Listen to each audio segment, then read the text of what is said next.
10 दिसंबर 2024। हमारे लिए first news आती है तमिलनाडु से, जहाँ पे तमिलनाडु की जो लेजिस्लेटिव असेंबली है उन्होंने एक रेजोल्यूशन पास किया और सेंट्रल गवर्नमेंट को यूनियन को कहा कि आप इमीडिएटली स्टॉप कीजिए जो आपने टंगस्टन माइनिंग को जो लीज दिए, राइट दिए granted to Hindustan zinc limited के लिए मदुरई डिस्ट्रिक्ट में। तमिलनाडु गवर्नमेंट कहना है कि 2022 में हमने एक आपको बताया था कि जहाँ पे टंगस्टन माइनिंग होती है वो जो एरिया है उसको हमने बायोडाइवर्सिटी हेरिटेज साइट डिक्लेयर कर दिया है। हमारे लिए यहाँ पे क्वेश्चन बनता है कि what is biodiversity heritage site, किस एक्ट के अंडर ये साइट बनती है, भारत की अब तक कितने साइट को ये बायोडाइवर्सिटी हेरिटेज स्टेटस मिला है। ये क्वेश्चन हमारे लिए पीटी में बन जाता है और GS3 में सीधा मेंस में क्वेश्चन आ सकता है। ये जो एरिया है मदुरई डिस्ट्रिक्ट में ये काफ़ी रिच है, कल्चरल हेरिटेज है, हिस्टोरिकल मोन्यूमेंट्स यहाँ पे जैसे केव टेम्पल, जैन सिंबल, एक तमिल ब्राह्मी स्क्रिप्ट भी यहाँ पे है और यहाँ पे कुछ हैबिटेट है रेयर स्पेसीज का। ये जो एरिया अफेक्ट होगा वहाँ की जो लोकल लाइवलीहुड है उनके लिए क्या, ऐसा क्वेश्चन बनता है कि क्या सेंट्रल गवर्नमेंट के किसी प्रस्ताव के अगेंस्ट कोई स्टेट असेंबली अपना रेजोल्यूशन पास करके उनको मना कर सकते हैं। ये फैक्ट पीटी में काम आ सकता है या हम मेंस में लिख सकते हैं। चलते आगे, ये आर्टिकल हमारे लिए काफ़ी इम्पोर्टेंट है, energy security and food security. कुछ मेंस के टॉपिक पॉइंट्स यहाँ पे कवर हो जाएंगे और हो सकता है एक पूरा का पूरा ऐसे भी यहाँ पे हम लिख सकेंगे। क्या है आर्टिकल देखेंगे। फूड एंड एनर्जी सिक्योरिटी, एक रिपोर्ट आई थी वर्ल्ड बैंक की ऑन क्लाइमेट पे एंड डेवलपमेंट में। रिपोर्ट का कहना है कि हमें एड्रेस करना है फूड एंड सिक्योरिटी को, साथ ही एनर्जी पावर्टी को, हमें क्योंकि हमें अचीव करना है ग्लोबल स्टेबिलिटी को, लेकिन हम इंडिपेंडेंटली होकर काम नहीं कर पाएंगे। ये हमारे लिए काफ़ी सफिशिएंट नहीं रहेगा, दुनिया को मिलके काम करना पड़ेगा फूड सिक्योरिटी के लिए भी एंड एनर्जी पावर्टी ख़त्म करने के लिए भी। हम देखते हैं कि इंटरवाइन हो रहा है crisis of food and energy security. ये हमारे 21st सेंचुरी के सामने काफ़ी बड़ा चैलेंज है और बहुत system are under siege. Food production सामने ढेर सारी चुनौतियाँ हैं, चैलेंजेस है, climate change, population growth and inequality. साथ ही हमारा जो एनर्जी सिस्टम है उसके सामने भी चैलेंजेस है, जैसे जो political tension, Ukraine Russia war, Israel war, outdated infrastructure, slow transition from fossil fuel. तभी भी ये जो इंटरकनेक्टेशन हमारा प्रेजेंट कर रहा है हमारे सामने एक ग्रेटर चैलेंज है। एग्रीकल्चर हमारी ह्यूमैनिटी की लाइफलाइन है, हमारे लिए काफ़ी इंपॉर्टेंट है। हमारे लिए एग्रीकल्चर एक एनर्जी कंज्यूमर भी है, साथ में वो एक बड़ा कंट्रीब्यूटर है क्लाइमेट चेंज के लिए। एग्रीकल्चर कंज्यूम करता है 70% ग्लोबल के फ्रेश वाटर रिसोर्स को, साथ ही 20% GHG एमिशन रिस्पॉन्सिबल है। एग्रीकल्चर डिपेंडेंस है फॉसिल फ्यूल पे, जैसे उसकी मैकेनाइजेशन के लिए, इरिगेशन के लिए, फर्टिलाइजर प्रोडक्शन के लिए और साथ ही साथ ट्रांसपोर्टेशन के लिए। एक विशेष साइकिल बन जाती है यहाँ पे इन्वायरमेंटल डिग्रेडेशन की। अगर ये रिलायंस हम ज़्यादा एक्सपोज कर देंगे तो हमारे जो फूड सिस्टम में टू एनर्जी सिस्टम, इसके प्राइस शॉक हो जाएंगे, काफ़ी बढ़ जाएंगे और हमारी जो ग्लोबल स्टेबिलिटी है वो खतरे में आ सकती है। Rising temperature and erratic weather जो पैटर्न चल रहे आगे चल के फर्दर डिस्टर्ब करेंगे हमारे एग्रीकल्चर आउटपुट को। हमारे जो 2.5 बिलियन पॉपुलेशन है दुनिया की, उनकी लाइवलीहुड काफ़ी खतरे में आ सकती है। हमने देखा है कि बिटवीन 20 एंड 23 में नियरली 11% ग्लोबल की जो पॉपुलेशन है वो फेस कर रही है सेवर फूड इनसिक्योरिटी। हमें चाहिए रिन्यूएबल एनर्जी में इन्वेस्टमेंट। 22 में $50 बिलियन का इन्वेस्टमेंट यहाँ पे किया गया, लेकिन साथ ही हमारा जो फोकस है फॉसिल फ्यूल कंजप्शन पे ये दिनों दिन बढ़ते जा रहा है, क्योंकि फॉसिल फ्यूल एक रमेज रिमेन हमारे लिए, क्योंकि ये शॉर्ट टर्म इकोनॉमिक गेन देता है और इस पे जियो पॉलिटिकल प्रेशर भी बढ़ रहा है।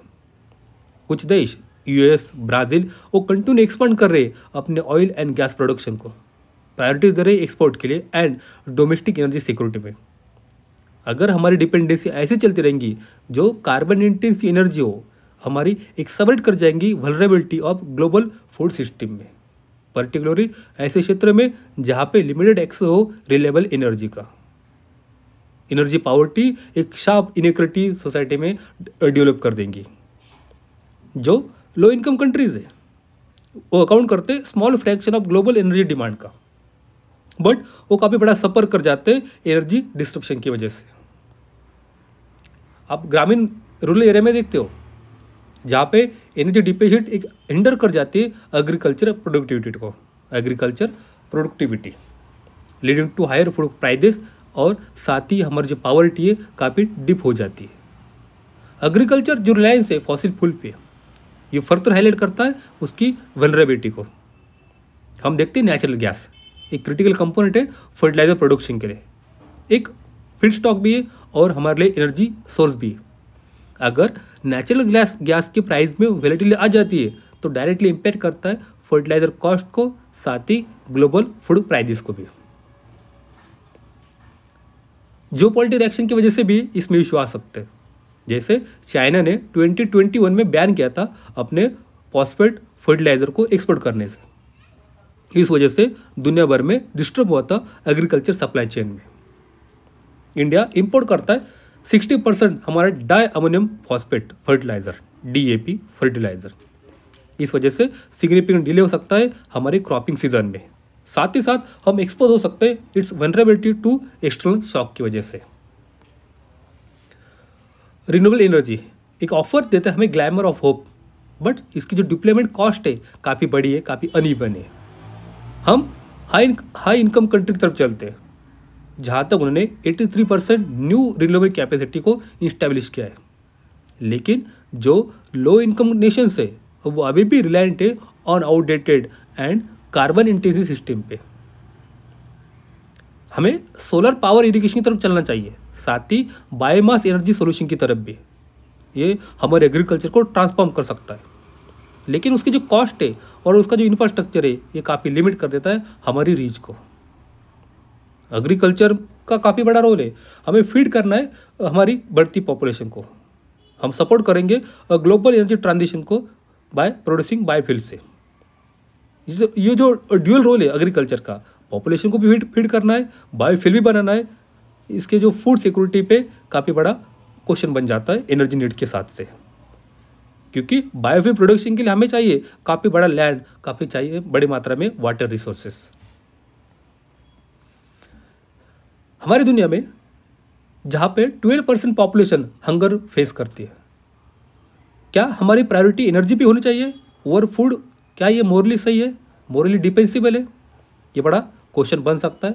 क्वेश्चन इथिक्स में भी आ सकता है, GS2 में बन सकता है, सोसाइटी में भी आ सकता है, या एक बड़ा ऐसे हम यहाँ पे लिख पाएंगे। एक आउटलुक आया था, वर्ल्ड फूड सिक्योरिटी आउटलुक। उन्होंने एस्टिमेट किया एनर्जी बेसिक जो कैलोरिक नीड रहेंगी, caloric need for world most vulnerable population के लिए, उसके लिए हमें 2030 तक 90 बिलियन एनुअली रिक्वायर है।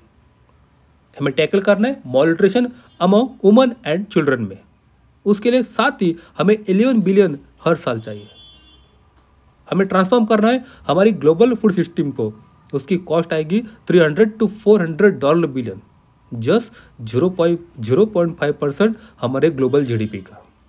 तभी भी जो लो इनकम कंट्रीज है उनकी पास पैसे कम है, कॉस्ट बहुत स्टैग हो रही है। विथ फूड इनसिक्योरिटी एक्सपेंड करता है उनके 95% GDP पे। फूड इनसिक्योरिटी ये प्रोजेक्ट करते हैं कि कॉस्ट ग्लोबल इकोनॉमी के लिए ट्रिलियन इन लॉस प्रोडक्टिविटी एडवर्स करेगा हमारे हेल्थ आउटकम को। जहाँ पे क्लाइमेट इंड्यूस एनर्जी डिस्ट्रप्शन आ रहे, ये थ्रेटन करेंगे डिस्टेबलाइज इन एंटायर रीजन को, साथ ही ड्राइव हो जाएगा सोशल अनरेस्ट और मास माइग्रेशन बढ़ता चलेगा। अब एग्जांपल देखिए, अफ्रीका मिनरल वेल्थ नेशंस है। ये नेशंस, ये मिनरल हमारे लिए रिन्यूएबल टेक्नोलॉजी में काफ़ी इंपॉर्टेंट है, लेकिन जो मिनरल वहाँ पे एक्सट्रैक्ट हो जाते हैं विदाउट बेनिफिटिंग लोकल इकोनॉमीज, एक साइकिल बन जाती है वहाँ पे पॉवर्टी की भी और अंडर डेवलपमेंट की भी। पॉवर्टी है तो अंडर डेवलपमेंट है, अंडर डेवलपमेंट है इसलिए पॉवर्टी है। अगर हम एवरी डिले करेंगे, 1 मिनट का भी डिले करेंगे, तो उसका human, environmental and economic cost दुनिया को झेलना पड़ेगा। हमारे लिए जो अपॉर्चुनिटीज़ है रिजिलिएंट फ्यूचर की, वो कम कम होती चल रही है। आर्टिकल काफ़ी इंपॉर्टेंट था, चलते आगे। यहाँ पे कीवर्ड है शेंजन ट्रैवल जोन, सीधा पीटी फैक्ट क्वेश्चन बन जाता है। अब बल्गारिया एंड रोमानिया उसके फुल मेंबर हो चुके हैं। हमारे लिए क्वेश्चन बनता है कि शेंजन ट्रैवल जोन होता क्या है। यूरोपियन यूनियन के अंडर कुछ देशों ने ये जोन बनाया जहाँ पे आप फ्रीली एक्सेस कर सकते हो एक दूसरे के देश में जाना आना without any document, without any pass. Thank you.